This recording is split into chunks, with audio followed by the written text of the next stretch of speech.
হেডলাইটের আলো সেই সুড়ঙ্গের ভেতরেই হারিয়ে যাচ্ছে।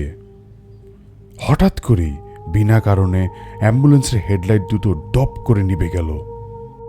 মুহূর্তের মধ্যেই চারদিক ঢেকে গেল এক ঘন দমবন্ধ অন্ধকারে।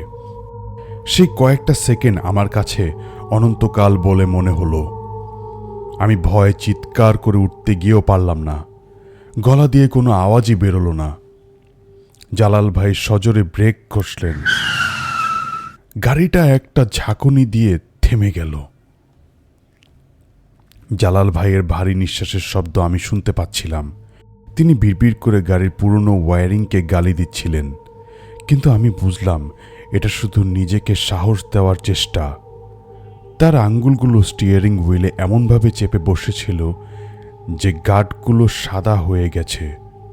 কয়েক সেকেন্ড পর হেডলাইট দুটো আবার আগের মতোই জ্বলে উঠল, কিন্তু ওই কয়েক সেকেন্ডের অন্ধকার আমাদের দুজনের মনের সব প্রতিরোধ ভেঙে দেওয়ার জন্য যথেষ্ট ছিল।